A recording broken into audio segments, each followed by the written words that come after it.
This episode is brought to you by our good friends over at Oshala Farm. They grow and sell over 80 medicinal plant species that they grow on their beautiful and vibrant certified organic farm based in Southern Oregon. So if you're looking to purchase organic herbs grown right here in the United States, definitely check out Oshala Farm at oshalafarm.com. Also, they have a wonderful event coming up this summer. It's happening pretty soon, next month in July. It's called Herb Camp. There's going to be lots of herbal teachers, classes, farm tours, live music. There'll be like a talent show and a whole lot more. I will leave a link to their Herb Camp event and today's podcast show notes right there at the tippy top. So whether you're in the Oregon area or not, and you want to go to a fantastic herbalism event, check out Herb Camp, brought to you by Oshala Farm, and definitely check out their herbs as well. They also sell things like elixirs, fire cider, body care products, etc. That's oshalafarm.com, and big thanks to them for sponsoring the Herbalist Hour. Hey everyone, it's Mason, and you're listening to Herb Rally. Today's episode is yet another edition of the Herbalist Hour, and this time I'm joined by Chicago-based herbalist Alex Williams. He's got a herbal business called First Curve Apothecary. So last September, our booths were right next to each other at the Great Lakes Herb Faire, and it was just really nice to get to know Alex. I have long heard about his work, but yeah, it was great to finally meet him. And since he's in Chicago and we're in Appleton, Wisconsin, it's a pretty quick drive, 3 hours or so, so I knew I had to do this interview in person. So during our conversation, we chat about his herbal origins, mentors, his work at First Curve Apothecary, and a ton more. People are absolutely loving this episode. We released this on YouTube about a week ago, and yeah, already receiving a lot of really great comments on it. Alex is just a wonderful herbalist, wonderful guy.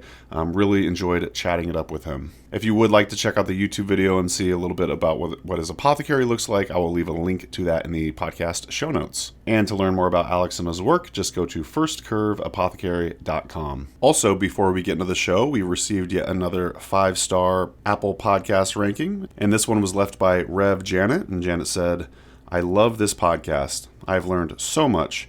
You are a great interviewer, and your guests have so much insight and wisdom to share. Thank you so much." And thank you, Janet, so much for taking the time to leave us a podcast written review. Like I said, it always brings a smile to my face, and this one was no different. So, dear listener, if you have a moment, pretty please leave us a Apple Podcast ranking review or whatever podcast player you happen to use. And also, before we get into the show, got to say big shout out and thank you to all of our Herb Rally Schoolhouse members. We really, really appreciate your support.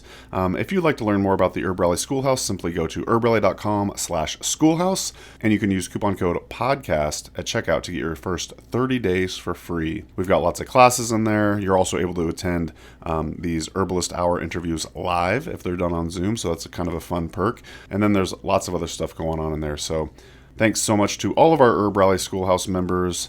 That's going to do it for me today. Enjoy today's episode with herbalist Alex Williams. We will talk to you soon. Welcome to the Herbalist Hour. This is where community gather, merging the power of people and flowers, the sweet and the bitter to the salty, the sour. Oh, mommy, it's time for the Herbalist Hour. What are those roots up there? And there, that's shagbark hickory bark that I'm hoping to make into a mead at some point. Nice. Trying some weird mead stuff. I have some nettle mead over there. Now, is that nettle leaf? Nettle leaf. Yeah, Okay. nettle leaf in just a decoction, and then added a bunch of honey. Yeah. So it's going to be, I'm not necessarily going for good tasting mead. I'm just interested in like, what happens if you put nettle in mead? Yeah, what happens. Notice the effects. Yeah. Yeah, totally. I think a nettle root mead could work. I think it would be good. Yeah. I mean, those root stuff that's probably what I'm going to put like with the shagbark hickory. I got a bunch over here too. Okay. Like dandelion root or burdock or something like that as I weed my garden, you know? There you go. Yeah. Weed mead. Weed mead. Yeah. Perfect. Well, thank you for having us. Yeah. Thanks for being here. Yeah. So welcome to the Herbalist Hour. Today we're joined by Alex Williams, Chicago-based herbalist. Are you originally from Chicago? Suburb boy. Yeah. So Yeah. I'm not supposed to say I'm from Chicago, but so from the suburbs, moved here when I was 18, have been here since. So Gotcha. yeah. Were you? I don't know. Are you actually going to be moving to Wisconsin? Is that a real thing? It's in the like. We like to have a little bit more space, both for education purposes and for growing purposes and for sanity purposes and all that stuff. I love the city. Don't get me wrong, but yeah, just wanting to like breathe a little bit more and have more space to explore and steward and different things like that. So absolutely. Well, I'd love to hear about like your origin story. I read on your bio, firstcurveapothecary.com. Thank you. Did I get it right? Yes, Okay. that is correct. I would love to hear the story about being a young boy hanging out in your grandparents' yard and how that kind of like affected your just love of nature. Yeah. Actually, it was Mother's Day this past Sunday, and my mom was like, I just read that. I was like, I didn't know that affected you so much. I was like, yeah, it's just, those early memories. That's cool. But yeah, mostly it's just like the juxtaposition between suburb life, like growing up in the suburbs, and like, it was like a newly built suburb, so just pure on lawn, and that was my nature, and it was beautiful as a kid. Like, I enjoyed it, but when I did go to my grandparents' house, like, whoa, there's like frogs, and there's like plants, and there's rivers and streams and all these different things, and plants that sting me, and all these different things, and I'm like, this is beautiful. And so just like as a kid, seeing like such a strong juxtaposition between the two, and having this kind of like seed planted early on, like, this is the kind of realm I want to be in more often than not. And yeah, I feel like suburb life took a different turn, and then I had to come back to that as I grew a little bit older. But just one of those little seeds that planted and kind of blossomed later on in life, Were your grandparents also, not necessarily herbalists, but were they into natural remedies or anything like that? Or was it really just the land? It was just the land, yeah. It was East Peoria. So close to the city of Peoria, but like it was very hilly, like a really interesting part of Illinois that just, had more hills, less flat, and like cool ravines to explore and different things like that. So really no one, at least in my immediate family, it was very like nature oriented, other than, my parents always did a good job bringing me to different like national parks and exploring nature and stuff. The weird part though is that when I was at those parks, I was like on my Game Boy, I was like not right. a nature kid really. Like I think I like enjoyed it and liked it, but I was a very 90s kid that liked my Game Boy and was like, I don't really care. And that definitely changed at some point. So I love the Game Boy. Yeah, we're of similar generation, I'd imagine. Yeah. First of all, I have to say you have a really well-written bio, and we just did a Minnesota trip where I feel like every person that I interviewed had these amazing bios, so it was really easy to like kind of do my research for the podcast episode. It helps, Was your mom surprised by anything else in your bio? At this point, no. Are you referring to the booze part? The part where I'm trying to make booze? Make absinthe? Yeah. Totally. No, well, not at this point, no. She would have been surprised then, but fortunately, this is now. So, sure. Yeah, but I feel like I will say those moments of like, there was always like a little part of me that was like, I want to make potions of some sort. And sure. When I was 16, it was dandelion wine, because that's like your plant of the suburbs, and like it was our way of making booze and floating down the DuPage River, and then like, doing the rowdy shenanigans that teenagers do. Then in college, I'm like, I'm going to try making absinthe. I got it was a Stephen Buhner's book, Sacred and Healing Herbal Beers, but then that referred me to the Dale Pendell series. Do you know that one? No, I don't. It's up there in the book. It's these Pharmacopoeia Dynamicnosis books, and it's like a really awesome trilogy that just like were basically herbal monographs for like psychotropic plants. And there was a recipe in there for absinthe, and I was like, I got to try this. So continuously made weird different potions over time, and then that led me to here. Are those Dale Pendell books available, or are they out of print? Do you know? They're available, yeah. Okay. They reprinted them. I think they're maybe for a moment they weren't, like around, but you could find them definitely. Okay. I'll give you some info. How did the absinthe turn out? Did you? It was it was probably really dangerous. I sipped it. I'm like, yeah, don't do it. You should distill absinthe. That's the issue. Is like I was just kind of putting stuff, macerating it like a tincture, and yeah, that was my first lesson. And like I drank a little bit. I was like, is this okay? And then I did a little Google research. I'm like, I'm gonna like not drink this. But herbal safety, learning lessons early on. That's right. Thank you. Yeah, exactly. And you're still making booze, herbal booze of sorts. Yeah. Just just to try stuff out. Sure. Like I make a ton of tinctures, obviously for First Curve and for clients and all that. So I think there's a very precise approach to that of just wanting to make sure everything is like consistent and all that. So when it comes to fermenting, that's like my place to get weird and just like not measure and experiment and all that. So cool. Yeah. So moving forward, you now run a business, herbal business. You do consultations, I want to say, clinical herbalism. You got an apprenticeship, from what I could tell. You also have products. Yeah. This is called First Curve Apothecary. I got to do the obligatory ask, what does the name First Curve mean? Essentially, it was just our first bitters blend that we made for like just as like gifts for our family. That's cool. I feel like I'm trying to remember how that happened, but I was like reading a book about like consciousness and geometry or something, and I can't even remember the name of the book, and I just had like curves on the mind, like the idea and concept.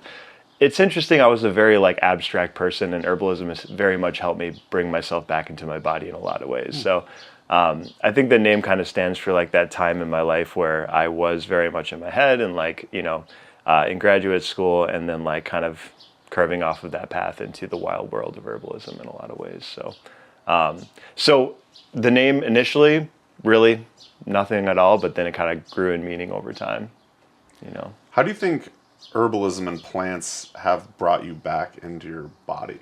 That's a really interesting comment. Ooh. Yeah. Okay, this could have so many answers, and does have so many answers. I feel like, you know, there's one level where it's like just, you know, the phytochemical level of like how are these herbs supporting the nervous system and different things like that, or kind of like in cases of herbs like passion flower or wood betony, how is it kind of like silencing the circular thinking that goes on in your head that kind of takes you out of your body. So there's that level, but I feel like for me the coolest thing is like when I started learning about herbs, like going out into the woods and like noticing what was around me, like what was bioregionally here, what's invasive, and all these different things, like to like really learn about those plants, like it requires a level of humility, and like I think humility is a way of being that requires being out of your head in a lot of ways. So I think as I started to learn more about herbalism and just like kind of the personalities and the beings and just like learning about plants as ancestors in a lot of ways, not in a lot of ways, like really like our ancestors, like approaching and going into the woods and greeting plants and working with plants in just a really embodied way as being very necessary to deeply working with plants and then working with them with people as well. So I feel like that's the biggest thing. Just like I've had to like create my own practice in my own life around, you know, meditation and stillness, and opting out of certain things of the culture that wants me to stay busy and in my head all the time to be able to like really, really connect with plants, and also the people I'm working with, like clients as well. So I think that's the biggest thing, is just like, one, it could work on herbs. I can take them as a tincture, or like drink a really nice like nervine tea or something like that, and that'll support me. But I feel like plants and, you know, mushrooms are really asking me to be embodied to be able to work with them in a lot of ways. So yeah, I could totally relate. We've been gung-ho about our garden this year, and this is the first time we've really been gardeners, which is maybe surprising to some folks. I was always kind of more like West Cascades in Oregon, you know, hanging out with the wild plants, but it's been so rewarding to participate in gardening this 0.1 acre plot of land. And it's become such an obsession now where we're just spending so much time back there getting so giddy. And you talked about like plants giving you presence, and just I feel like so present back there, and everything is so exciting, and every day you want to see these plants growing bigger and bigger, and just I don't know, it's just such a it's just nice to just be present with the plants, and in that way, like it kind of reminded me of that when you said that. But yeah, and it's funny too, because when you do the gardening stuff, it's like, I'm going to go to these plants with presence and humility, and then you're like ripping weeds out, and like there's a little bit of contradictions there, but that's true. Yeah. I mean, I love ground ivy more than anything, and I like pulled pounds and pounds out of my garden to make space for other things, and like do what I can with some tea, feed some to chickens, and you know, the rest is compost. But doesn't mean, you know, I'm not. I love you. I just want you to be somewhere else. Absolutely. You know? Yeah. I mean, we had to make the tough decision of removing a couple large burdocks. As much as I love that plant, we didn't want it necessarily right there in that plot. Yeah. So we'll do something with the root. But I feel like burdock is pretty forgiving. I'll be like, I'm just going to go over here. Exactly. It'll be fine. I do well anywhere. just a quick break from the show to thank our presenting sponsor, Oshala Farm. Oshala Farm is a beautiful and vibrant certified organic herb farm based in Southern Oregon, where they grow and sell over 80 different plant species. The founders, Elise and Jeff Higley, have been longtime friends, so I highly trust their growing methods and ethics. You'll love the potency and vibrancy of all the herbs they have to offer. To learn more and purchase their herbs and other organic goods, head to oshalafarm.com. So thanks once again to Oshala Farm for sponsoring the Herbalist Hour. Now back to the show. Enjoy. Let's talk a little bit about the products that you make. Do you have any on hand that you'd like to, talk about, some of your favorites? Or I wish I was prepared and literally brought the actual products here. That's all good. Of course, yeah. So I should say on that note, I mentioned this a little bit earlier, but city herbalism is interesting because it's a patchwork and hodgepodge of different places. Like this is kind of the main zone that I work in, but also have a studio that's kind of like my dry apothecary. Doesn't have a sink. It's just like where I blend teas and ship packages and all that stuff. That's where I store all my tinctures as well. Okay. And then a little storage space for overflow of different jars and things. And everyone knows about the abundance of jars that one has. Either you're in a month where you have a ton of jars, or you are like, where did all the jars go? They're being used. The struggle is real. Yeah. So that said, I don't have everything here. I wish I could probably pull some products off somewhere, but some combination of these goes into the different products we have. And we mostly offer herbal tinctures, cocktail bitters, which kind of is like a hybrid between health benefits, but also to taste good in cocktails too. Mushroom extracts, herbal teas, and we just started doing some like really basic like utility skincare stuff. So Nice. Yeah. So I mean, just in terms like favorite products of mine, like I really enjoy the bitters, and this is one of the ways that I got into herbalism was as I was in grad school doing the sociology stuff. I was working at a bar, and I worked at a lot of different cocktail bars, and that just kind of was my skill set and way of making extra money, but I really like doing it, and it was a fun time. I mean, I would say the 12-hour shifts I don't really miss, but being creative, making cocktails and different things was really cool, and also just learning about gin and different things where it's like, oh, there's like all these botanicals that I'm learning about that are in these spirits and have been for a while. So when I made bitters for First Curve, I was basically just trying to, how do I like combine this could be used in a cocktail, but also can have some medicinal benefits as well. So those three, I have the Peace Portal bitters, which are kind of like our anxiety relief, calming nervine bitters that have a nice little like lavender, honey, floral kind of vibe that does well in gin cocktails and different things like that. The apiary bitters, which is very earthy, herbaceous, which is our seasonal allergy bitters, and then the over-under bitters, which is like more of like the maple spice note, but general digestive support. So all of them work really well in cocktails, and those are like kind of my favorites that, because I could always just like pull one off the shelf and just like have a little dropper or something like that and enjoy it. So. Did you work at like high-end cocktail bar type of things, or? Some. Like the one. I worked at a bar called Scofflaw, which is a gin bar, and that was the longest bar I probably worked at, which is a pretty highly regarded gin bar and cocktail bar. It's the kind of bar where you can make every classic cocktail, so a lot of prep and making a lot of different stuff. But there were some high-end places that I worked that were nightmares, just in terms of like less clientele, more the people, that you work underneath. But that's neither here nor there. I was just kind of curious if at those bars, those cocktail bars, are a lot of your colleagues also really into plants? Because it seems like they almost go hand in hand in some ways. You'd think so, but not. I mean, to the degree that they're useful in cocktails, I don't know. For me, I think there was always that like seed, earlier in proclivity towards plants. So I'm like, I'm going to actually like go out where these are and see if I can like forage them to make into a thing. But I felt like a lot of the cocktails were mostly like, oh, let's use mint or pineapple or just, the pretty traditional things. And people are getting really creative, but if I was still bartending, I would be trying to use stuff like that's around here, like spice bush or I recently did a cocktail workshop where, I mean, lovage doesn't really grow around here, but we had a bunch, and I was like, yeah, let's make a lovage celery vibe cocktail. So I would definitely be doing more of that if I was still bartending. Glad I'm not bartending though, because I like doing this full time. So Totally. that's very nice. Yeah. So also in your bio, I read that are you a sociology teacher? Yeah, still do Currently? that. Wow, Yeah. okay. So that was going to be my main thing before I got into herbalism.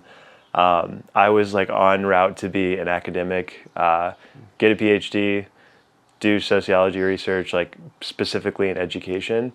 And yeah, it was not for me. Like That's fair. the academic realm, like I had some great mentors in academia, and I appreciate them very much, but I also saw how like burnt out and jaded they were after many years. And I'm like, I don't want to do that. And I also just didn't feel very I felt like there was like a big chunk of me missing, doing very like academic heavy work. And turns out it was like my whole body I discovered with being very much in my head. But I feel like I still love teaching it, and it still helps to like pay the bills and support First Curve. So I'll teach like 1 or 2 classes a semester, and now I get to teach sociology of health and illness and sociology of mental health. So there's like a crossover between what I'm doing with clients and like and kind of just thinking about that on a more systemic and cultural level. So it's nice that I get to teach it and have that like perspective too as I continue to work with clients. Totally. Yeah. I don't always ask the book question, but we'll do a non-herbal book. Are there any like authors or books in the sociology realm that you would recommend folks listen to or read? For Any sort of herbal folks, yeah. So there's a really awesome book called Inflamed. I would call it a sociology of medicine, sociology of health book, called Inflamed by Rupa Maria and, oh my gosh, I'm going to forget the other author. Is it on the shelf right now? I don't see it. He's got a lot of books. Forgive me, other author, but the book is called Inflamed, and it's an awesome book that kind of goes through each body system, organ system, and talks about like, how this applies on individual health levels, but how does our culture also like impede health in these realms too. So that's a really awesome one. I just got a book called Health Communism, and I don't want to go too much into that, but it's I started reading the first few chapters, and I'm like, this is good stuff.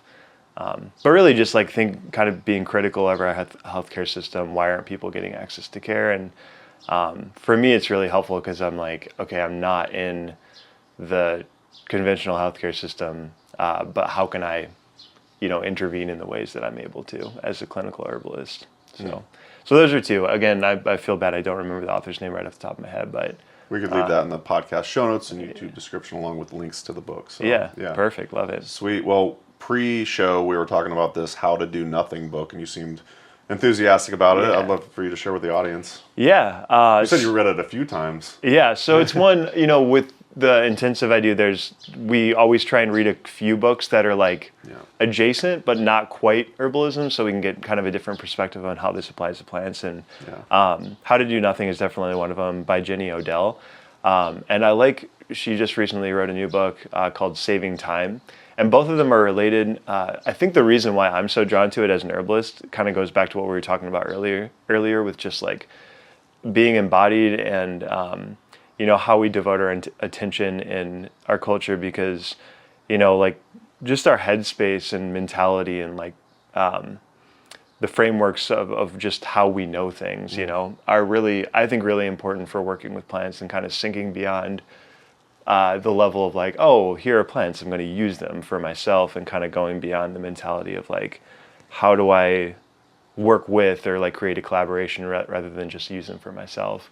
And I feel like the way that we kind of pay our attention to the world through like, Instagram, social media, news cycles and all these different things, like really important to stay in touch. But I feel like after a certain point, there's just a lot that gets into your mind that it's harder to be clear, I suppose. Like it's hard to slow down and like have this diffuse awareness where you can look at an ecosystem or any sort of system and ask like, what's going on here and how do I like work within this rather than like work against it, So How to Do Nothing, I love the book because it's basically just like, how do we draw attention away from what we're told to pay attention to look at birds and to look at, and to pay attention to our bodies. And how do we opt out of what we're told to pay attention to so we can see the world for what it is.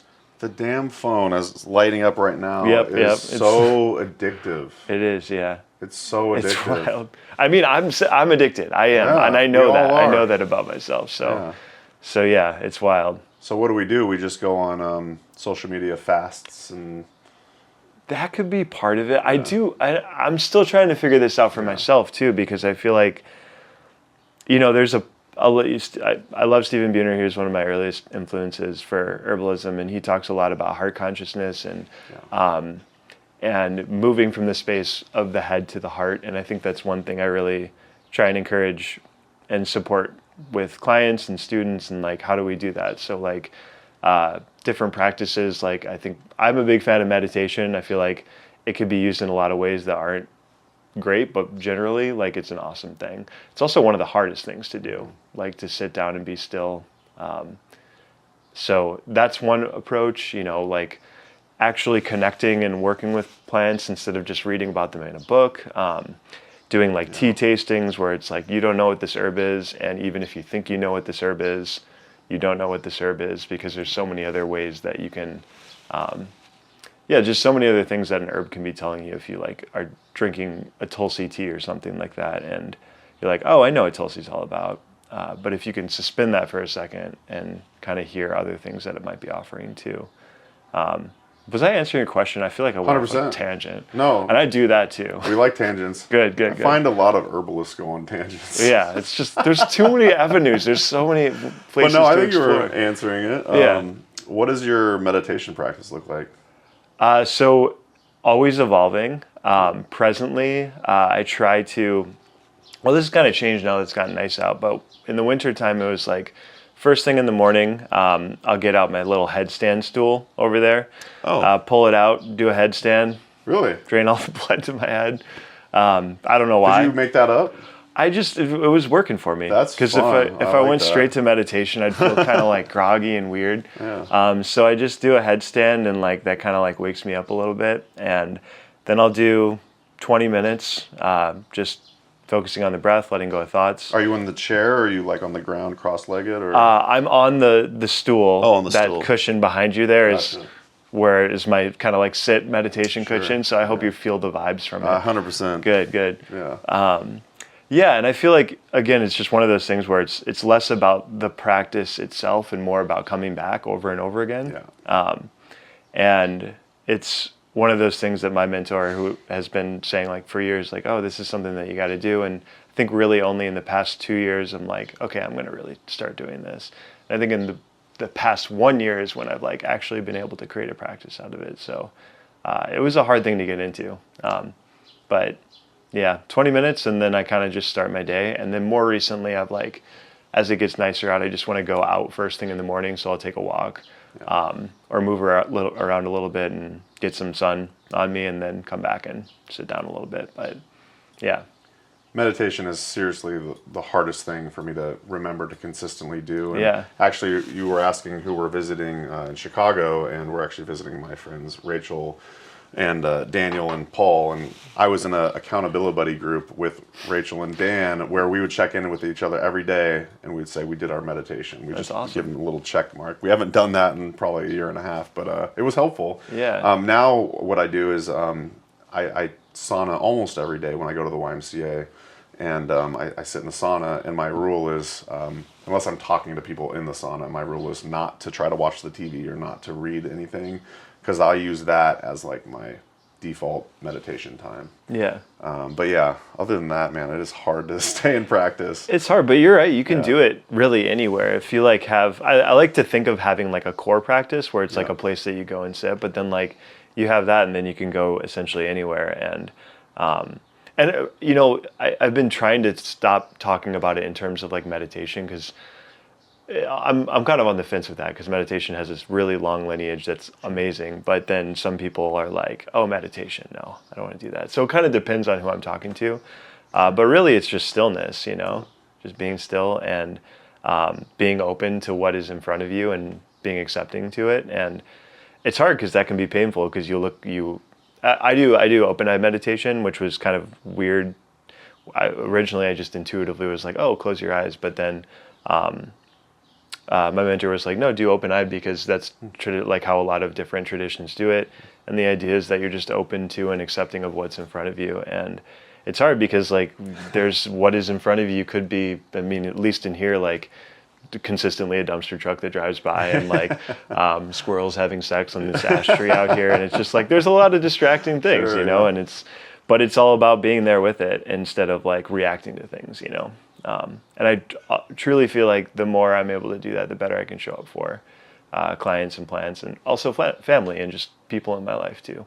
I love the open-eyed meditation idea because I remember after a therapy session one time, my therapist was essentially recommending I just kind of stay still in our living room, and I did that, and it wasn't necessarily me consciously meditating, but like just looking around. I wasn't being distracted by everything, but what it did was allow me to feel grateful for everything, like the cozy vibe that Amanda and I created in our living room, and it was just so nice to just kind of hang out in the room that you created. And I feel like a lot of times in life we don't do that. Yeah. We take the time to paint the walls and to put up the art and like have the plants in the house, and then sometimes we're just so busy, like, you know, playing chess on our phones or whatever. It's nice just to not do anything and just hang out in the beauty that you have created. Yeah, look around like, oh, that corner over there, what's going on over there?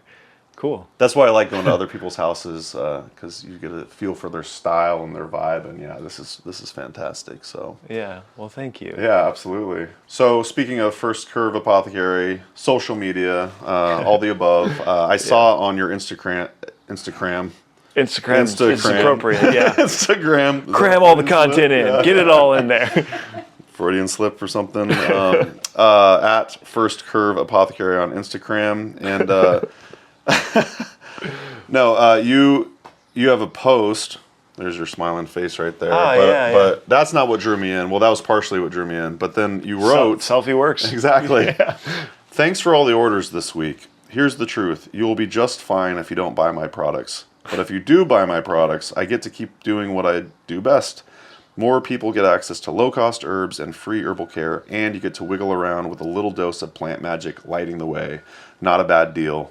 I just thought that was really sweet that you don't go for the hard sell. You know what I mean? You're like, you don't have to buy my product, but when you do, you're supporting me. And Yeah. I don't know if you have any comments on that, but I just thought it was a really cool post for one. And then, yeah, if you want to expound upon that, or is that kind of part of the First Curve Apothecary philosophy, or...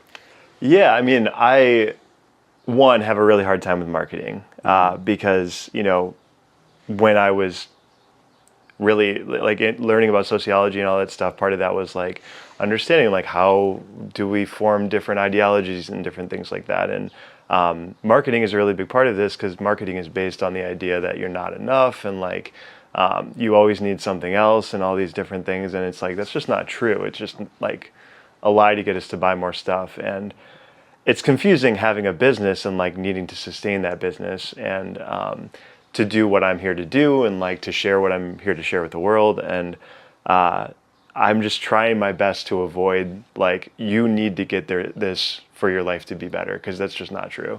And I like would love to live in a world where we can support each other and like, this is your village herbalist. Like, how do you like just offer them whatever to make sure they can get by, and vice versa. Like, how can I offer you to get by? That's not the world we live in, but trying my best to find like the line between how do I like share this and also like tell the world about this and get, you know, reach a larger audience without like reinforcing this like illusion that like we're not enough as we are, because that's not true. You know, I hope that like clarified. Also too, it's hard because we're working with clients. I feel like one of the hardest, well, I guess I should start with me. One of the hardest things for myself in kind of coming to where I'm coming to now is having to learn that for myself. Like, oh, I am enough. And like every moment is like, is enough in and of itself, even though there's a chaotic world around us. And like, I might be a little bit hungry or feel like my business should be further along or something like that. And it's like coming back to that truth, then I could be very, I don't know, I suppose just authentic to what I'm sharing. So yeah, I'm gonna keep trying that approach, and I don't know how long it's gonna work, but I'm glad it resonated with you. Very much. Yeah. I mean, I find ourselves in a very similar situation with wanting to promote our work and make a living at it. Mm-hmm. And sometimes when I'm on podcast interviews and they ask me to promote the Herb Rally Schoolhouse, I'm always like, oh, it's just for, fans of Herb Rally, if you will, to help support us. But in reality, we're trying to create like a useful, educational platform for folks. But in all reality, herbal education everywhere is free. Yeah. You could go to the library and get books. You could take so many countless classes online for free. And so, but yeah, I'm like, do I need to be more like selly in my, I don't know what the word for it is, but in my marketing or like promotion of it? And yeah, I mean, I worked in the marketing department at Mountain Rose Herbs for 10 years. Like, I'm not a stranger to marketing products, but like for myself, it's kind of difficult to put myself out there that way. But yeah, I don't know. It's something that we're constantly trying to balance and learn, and but yeah, we want to keep doing this thing. So, yeah, and I feel like whenever I take a lot of classes with other herbalists and different things like that, whenever I pay for it, I try and like reframe it as like I'm not like buying a commodity. Amen. I'm like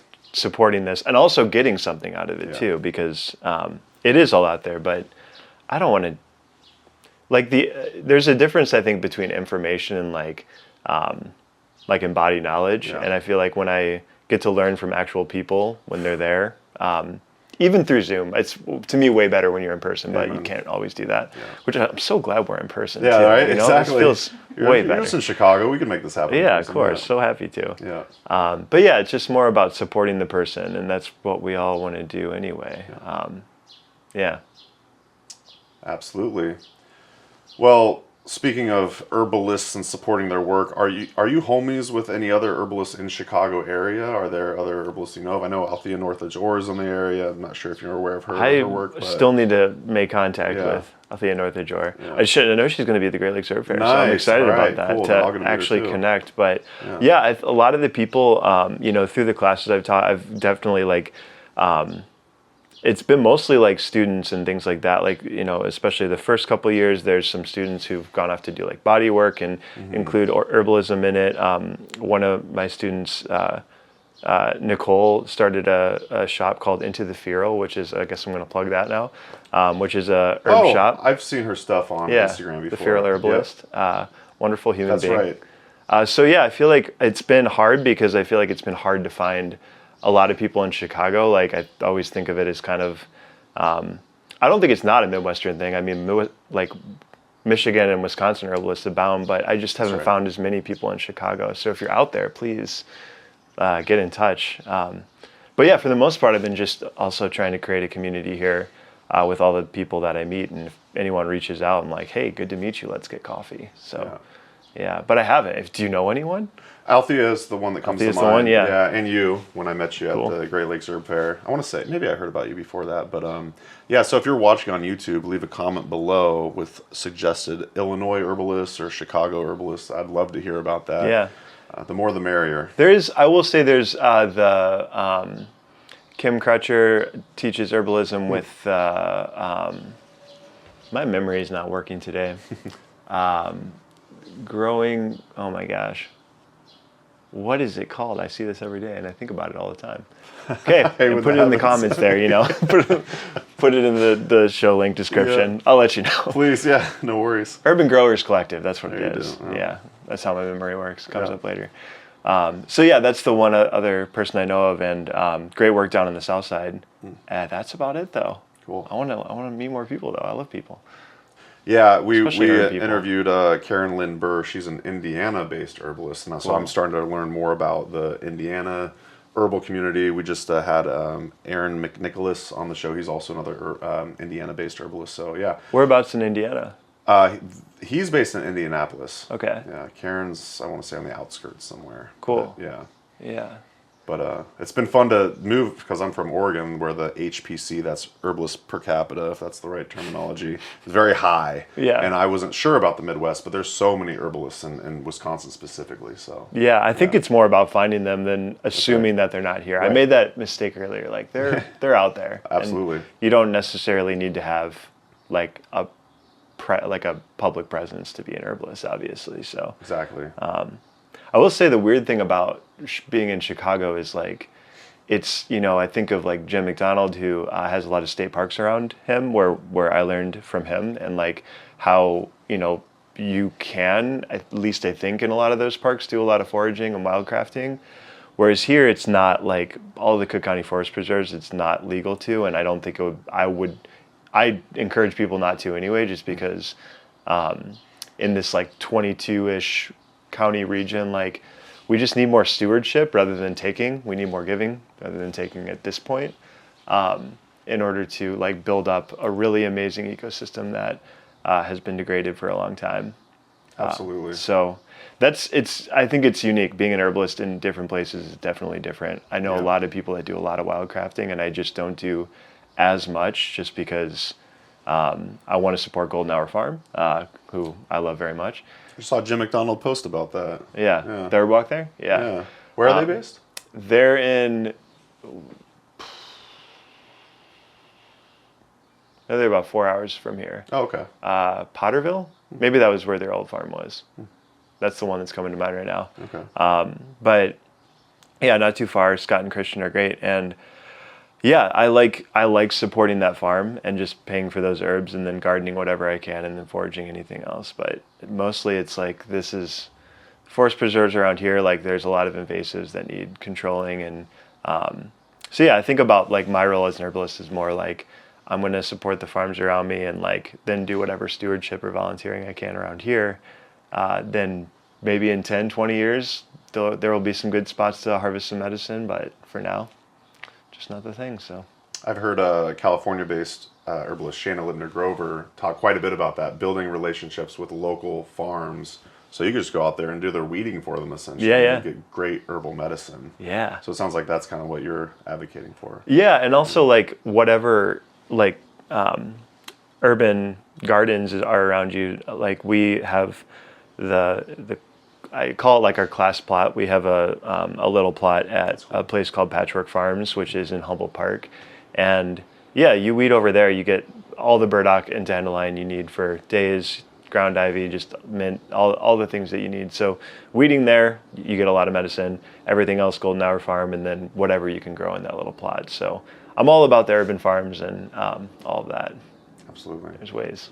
I'd love to hear about your herbal mentors, or at least maybe a couple of them. I read your bio and an extensive amount of studies over the years with lots of different herbalists and programs. So you don't have to tell us every single one if you don't want to, but I'd be very curious if there's someone that you attribute a lot of your herbal knowledge to, and if so, I'm assuming you do, but what is something that herbalist taught you that you like really is what am I trying to say?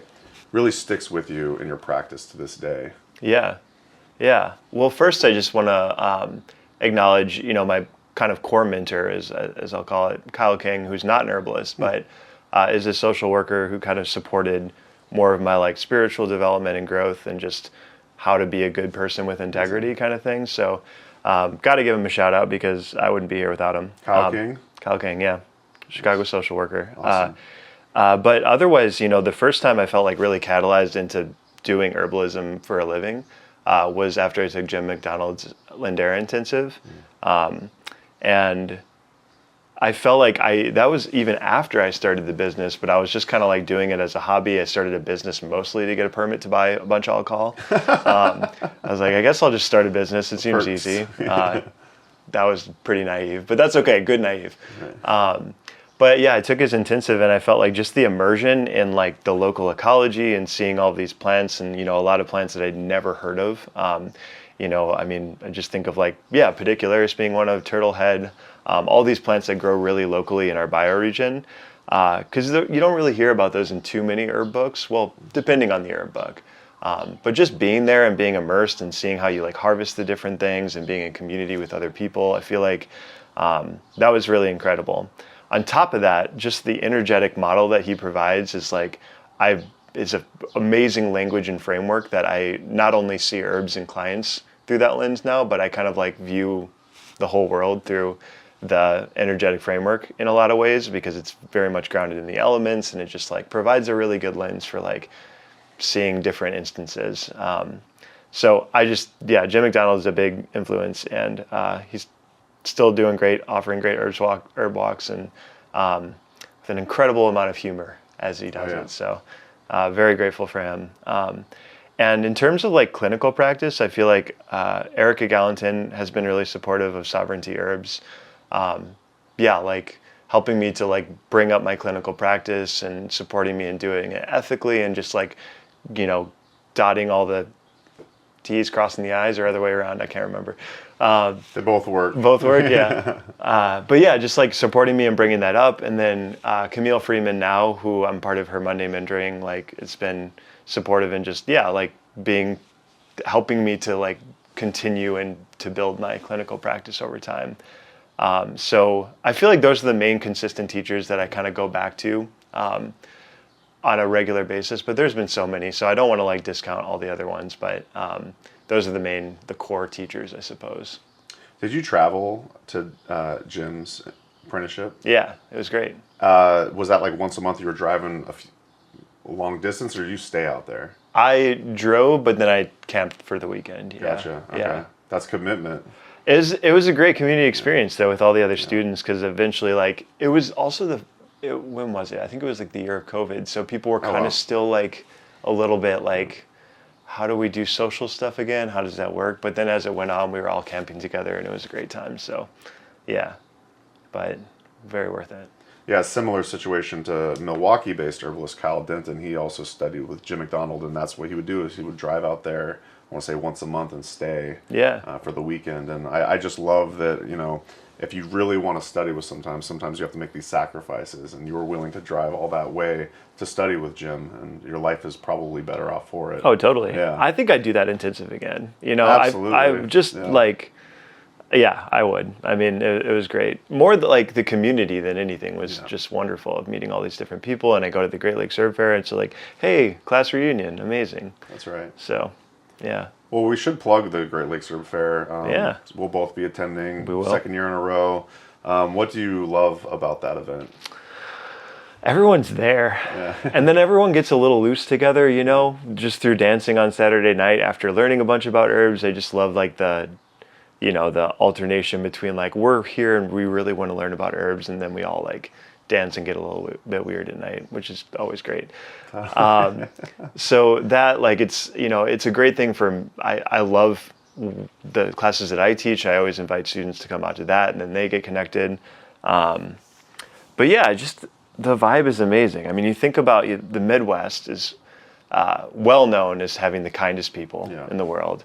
And then you have herbalists, well known as being the kindest people. You have Midwest herbalists, just like it's the most delightful place to be. It's like Midwest on steroids. Yeah, like very kind, calm steroids. Is that yeah. So great way to put it. Yeah, I never really thought about that. The combination of the two. Yeah, it's amazing. Very good. There's more things. I mean, I learned so much when I'm there, and. Sure. But you'll get to be there the full time this time around. I will, yeah. No weddings, no obligations staring, which is nice. I don't know if I'm vending this year. I'd like to. You could hang with us at our booth. Okay, cool. Yeah, just like peddle some tinctures underneath the table, kind of thing. Should. Have like a That'd coat, be awesome. Yeah. To do that. That's awesome. Yeah, I love that. Did you have that last time?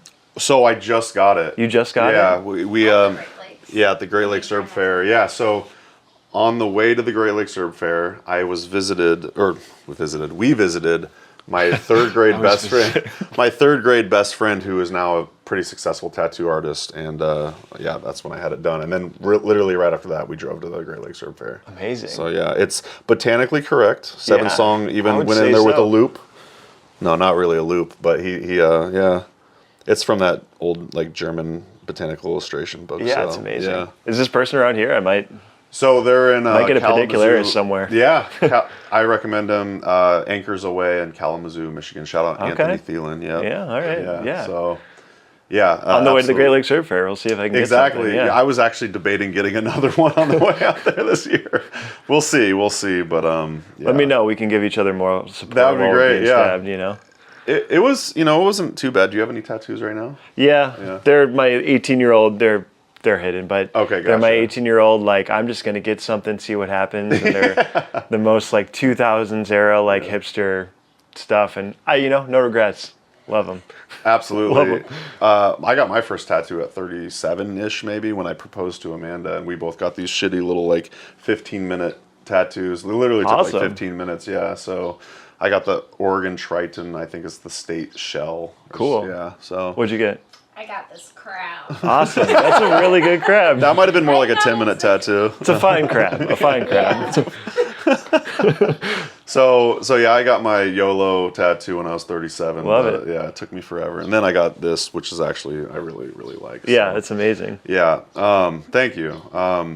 So we've been talking about hanging out with the plants, just lots of the good stuff, the fun stuff of being an herbalist, and some of the more heady stuff. I'm curious, what are some of the challenges of running your herbal practice or your business? Challenges. Or is it all just easy for you? Everything comes easy for you. It's all super easy. No, I mean, just there's the business side of it, which is not a proclivity of mine where I'm good at that. I had to learn a lot of stuff. And we funded this all on our own. And so a lot of just slow laying brick by brick over the years. I feel like the challenges are more about, okay, so it's weird. It's the challenge, but the limitations also, the banks of the river as well, lets the river flow kind of thing, where that's creativity. The creativity is through the limitations that you have. And so being in a city has been hard, just because it does require space. Like our first apothecary was like in our little closet in our apartment in Pilsen, and then we moved here and we're like, oh, this is plenty of space. And then in like 3 months, it was like, nope, it's already overflowing everywhere. The only reason it's so clean in here is because we put a bunch of stuff other places. You knew we were coming. Yeah, exactly. Whenever like clients come over, I have to move a bunch. But so it's hard, just the space element, and like bulk herbs take up a lot of space. And so we're working with one car and going to different places. And so I think the logistics of having fully operating apothecary and doing the clinical work, having 3 different spaces to store stuff is challenging. But honestly, like, I don't know, I kind of like that at this point. Sure. There's something very like, feels like playing Tetris, but also like trimming this bonsai tree that are these multiple spaces all at once. Kind of like you trim one thing, new thing grows. Yeah, I don't know if that's the best metaphor, but that's what's working in my mind. So that's a challenge. I feel like doing a lot of plant walks and sharing plants with people, like pointing out yellow dock and burdock and all these like really amazing medicinal weedy plants. And I'm like, so you know about it, but you probably wouldn't want to harvest it from here. Right. For like, heavy metal accumulation, and like dog probably peed on it. So there's a lot of like introductions, and I feel like people get really excited, and then it's like, but you probably want to like have a yard or a garden that you go to. So, but yeah, I feel like that's kind of encouraging of building those relationships and learning what's good to harvest from and all that. And marketing. Yeah. What can I say? Marketing's tough. Yeah. What about the like accounting side of things? At first, I didn't like it. Yes. But then one year I was like, this is a mess. I'm going to figure this out. And then I got really into it. Yeah. And I got a system down, and I feel like it's good. And every year I have a tax guy who's like, everything looks good. And I'm like, really? Are you sure? So that has come around, but it did require, some crying, oh, how does this work? I don't get this. But then Use QuickBooks? Yeah. So it took some effort, but I think once I got around to the other side, I figured it out. At the same time, who knows? I've been paying sales taxes every quarter. Maybe I've been doing that wrong for I don't know, how incriminating is this? Well, the IRS will let you know, even if it's in a few years, they'll find it. Okay, so, cool. yeah, Well, I guess we'll find out. I feel like I've been doing it right, but yeah. who knows? I'm just going to take it one step at a time. I noticed that consistency is key. Like Yeah. if I update my books once to twice a week, it's far less painful than if I wait a couple months and then I have to, So Yeah. just for all of you out there struggling with the accounting side of things and your herbal practice, if you stay up on top of it, it's so much easier. Well, I do feel like that's important because I feel like I've had a very hard time with structures my entire life. And through the support of a lot of different people and like mentors in my life, like rediscovering how important structure is. Like it doesn't have to be rigid. It just is like, this is a thing that I'm going to do that's going to allow me to be free, you know? And that's been really helpful is like, if I just like do my budgeting stuff like twice a month and just like do it, then I'm free to like go to the woods. Like, oh, today's my day to go to, this is my job, you know?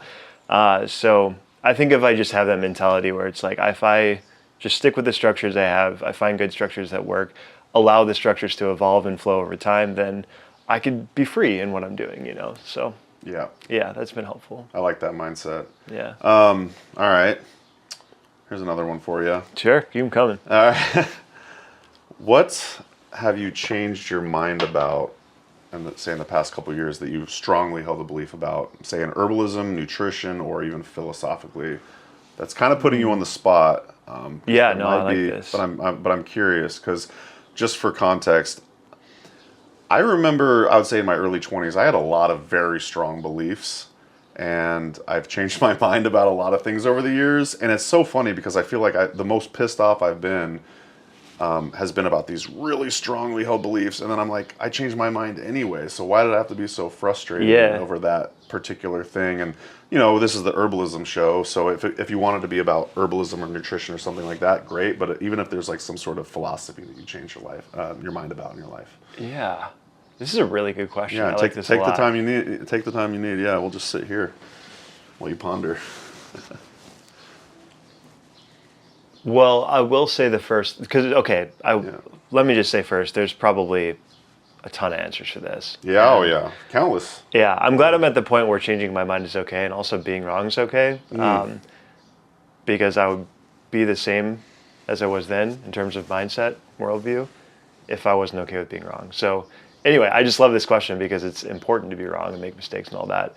The first thing that comes to mind, though, is honestly regarding the polarizing topic of invasive species. And I feel like I originally had and there's a lot of herbalists out there that will probably disagree with me, but we use a lot of really awesome, like we rely on a lot of really awesome plants that are also invasive. And sometimes we bring plants here that, you know, shouldn't be here in quotes. And at the beginning I was like, this is great. Invasive plants seem to be doing something in the ecosystem that's not, you know, that maybe, you know, globalization or something else like impacted. And I've kind of changed it. So my approach before was like invasive species, it's probably not a big deal. But now that I've done more like volunteering and stewardship work, I'm like, this is a real thing. And the thing that I think is most important is that when I go on Instagram and see like people who are talking about invasive plants, like there's like this word like hate, and like I hate, you know, lesser celandine, or I hate kudzu, or all these things. And it's like, that's understandable. That's totally justified. But I don't think we should use that word to talk about plants, no matter how much it's like destroying an ecosystem, because plants doing what it's doing, and we're in relationship with it. And like every ecosystem that has been a good, thriving ecosystem has been a collaboration between humans and plants and every other aspect of the ecosystem. So like to hate a part of it because of globalization and capitalism doesn't make any sense. But we still should be able to steward it and say like, okay, let's do our best to remove this buckthorn or lesser celandine or something like that. Utilize as much as we can. Know that if we're utilizing it like Japanese knotweed, like how to harvest it in a way where it's not spreading it more. But yeah, I don't know. I feel like in herbalism, there's a tendency to be like, all plants are great and it's totally fine. And I would agree with that. But it doesn't mean that some plants aren't problematic in certain ecosystems, and that as herbalists, I feel like we should both tend to bodies and tend to the body of earth at the same time. I think both of those are a responsibility, and maybe some people have more wherewithal or gifts or abilities to do one over the other. But yeah, I think that's the main one, is just like invasive species are a real thing, and doesn't mean you need to hate those plants. You could still like look at lesser celandine and say like, that's really beautiful. It's also like choking out all the trillium and all that stuff too. So I think nuance is involved in that conversation, but that was one I was really strong about, where it's just like, yeah, it's no big deal. Like, we can utilize them. It's probably fine. They're doing something good in the ecosystem. And yeah, I'm very much on a different page with that. And it required me to see the impact, you know.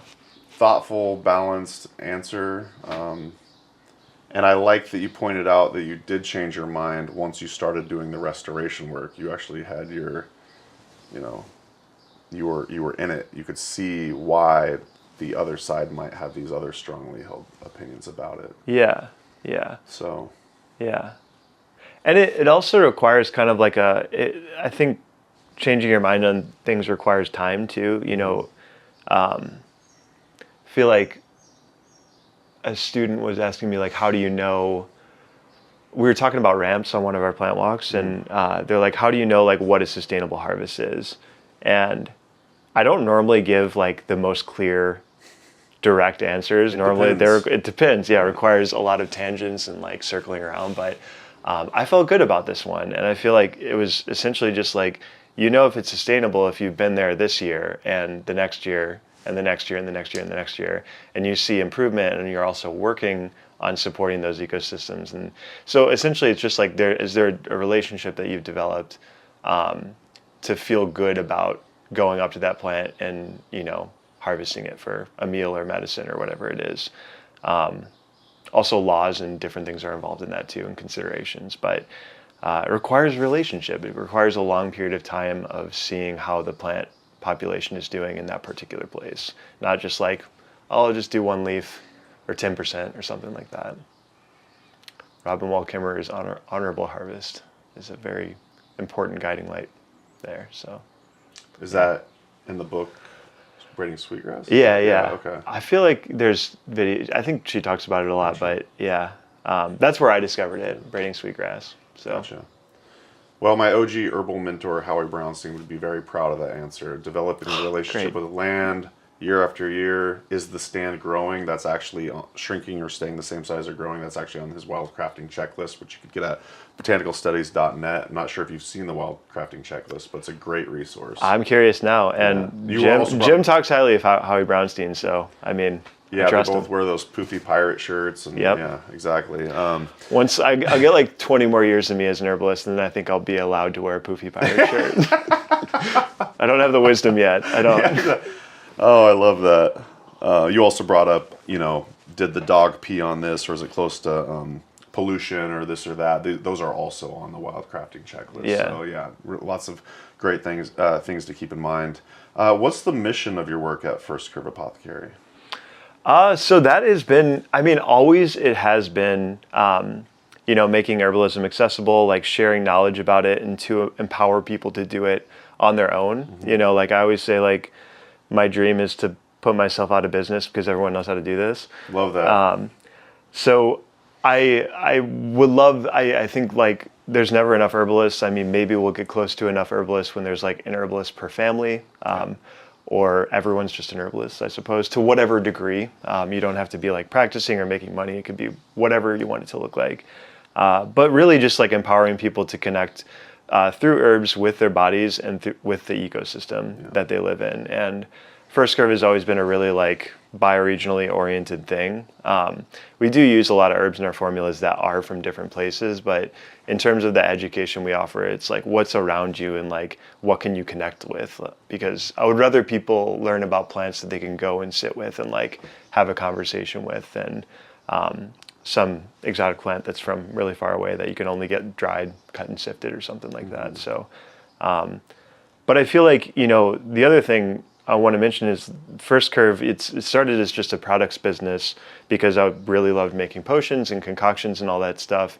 And I feel like, you know, I've always had a knack for teaching and just really enjoyed sharing knowledge with other people, especially like in person and in community. So it is kind of shifting where it's more, I'm wanting to become more education based and provide more educational opportunities, and have First Curve Apothecary be like strictly a products based business, and then what we're calling Greenspell be more of like an educational and client based. So educational, client work, free clinic, and yeah, that kind of realm be a little bit different, but connected, an ecosystem of sorts. Totally. Yeah. So Greenspell, is there a website or social media for that yet? There is, yeah. It's a little under construction at the moment, Okay. but greenspell.org. Okay. I love the name. Yeah, it vibes with me. That to me makes sense. First Curve, it's a great name. I love it. I'll always love it. Never going to change it. But Greenspell is like something about it makes sense. Is that also a project between you and your wife as well? Yeah. So again, like Steph is always supportive in the background, and yeah, I feel like she always like brings in the mentality of, because she works with kids through CPS, so I feel like offering perspectives that I might not otherwise see related to like teaching and education and all that. But yeah, I mean, everything me and my wife do, we're in it together full on. So It's like me and Amanda. yeah, it's a beautiful thing. Yeah, it is. I really like the point you made that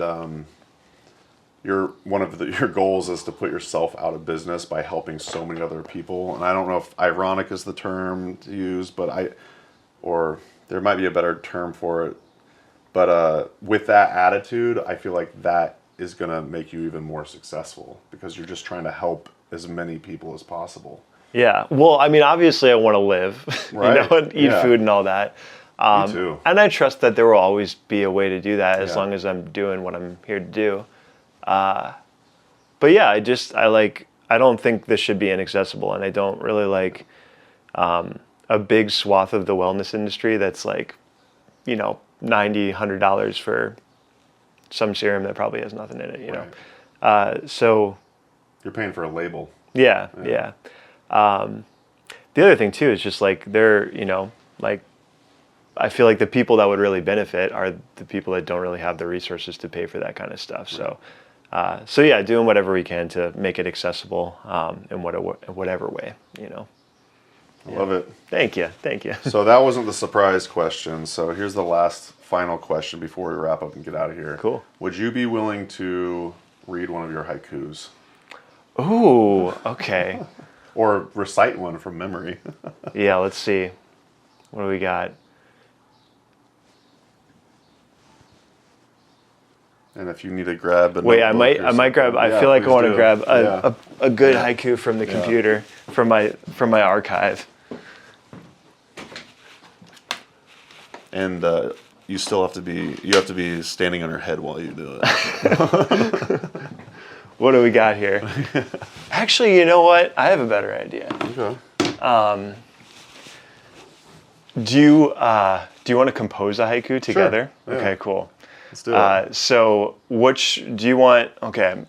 Typically how this works, and we could do a short one, but there's kind of linked haiku where you could do it. Again, blanking on the name, as I do. But I could start with a haiku, and then you could do 2 lines of 7.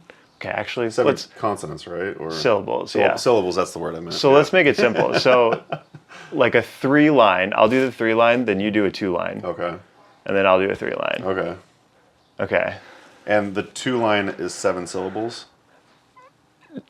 Don't worry about it. The syllables thing, I feel like that is too restricting, man. It's a little too restricting. Also, translation from Japanese to English is a little different. So I think the syllable thing is always perfect. Okay, let's figure this out here. Palms are sweaty, knees weak. I'm sorry. We could start with that.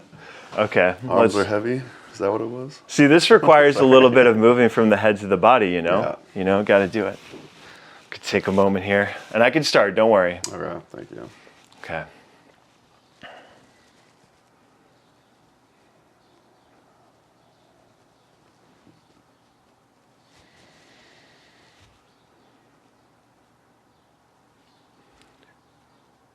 All right.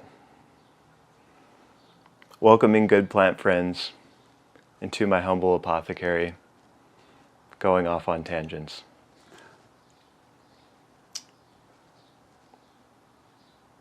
Take your time.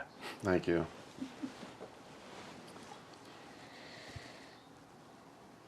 Oh, man.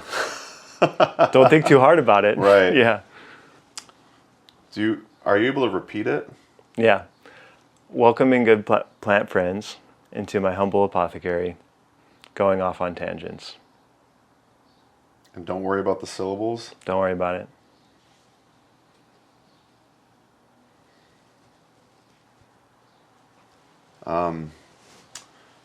Tangents like the trails that lead to the meadow to hang with the pedicularis. Tangents like the trails that lead to the meadow to hang with the pedicularis. Awesome. We're going to have to remember all this at the end, too. Oh, shit. We got this. It's a group effort here. It's a group effort. Well, I would have made it shorter. Okay.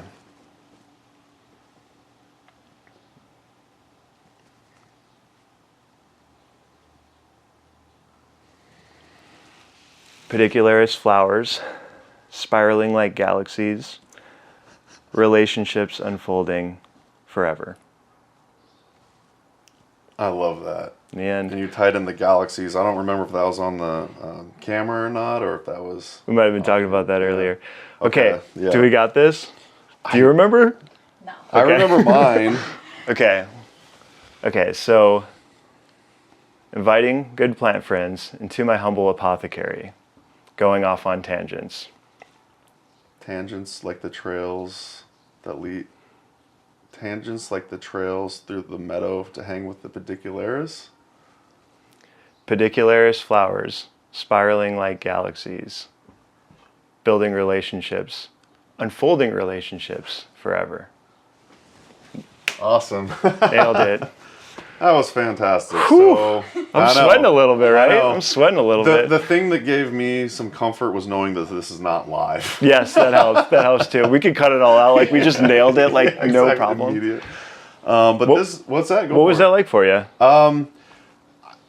At first, it was a block in my mind, and that's because sometimes when you feel pressure, it's just like stagnant. Like Yeah. You just feel blocked. But then you kind of reassured me, just let it flow, whatever, I don't remember exactly what you said, but once you kind of relax into the moment, and then I just had the word tangent. I was like, oh, what's tangent? Oh, it's like a trail. Then I just kind of, a story just kind of laid out in front of me. Yeah. If that makes sense. Totally. And I feel like if I could use this opportunity to encapsulate what I try and do best as an herbalist is like that block, it happens for everyone all the time, for me on a daily basis. And it's just like, how do I move beyond the block of like, okay, this is supposed to be a thing in this certain way and it's supposed to be good and I'm supposed to perform it. Isn't that life? Like, okay, every single day I'm like, okay, I have to do this thing in a certain way, the way that I should do it, the way I'm told to do it, and I have to perform it, and I have to do it well, and I have to look like I have my shit together. And it's like, this is all really playful. And like, if we find a way to like move beyond the head stuff into our body, and we could just play with it, you know what I mean? And I feel like you nailed it. Like, Thank you. And it's hard. There's always the shaky part where it's just like, I'm taking a risk here, but am I?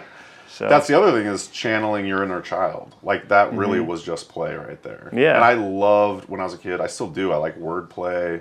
I like, I just like messing around with words and stuff like that. And that's all we were doing right there, is just creating a little mini haiku, a little story, and just had fun with it. So thank you for teaching, and that was really cool. So what a unique experience on the Herbalist Hour. Yeah, awesome. Love to hear it.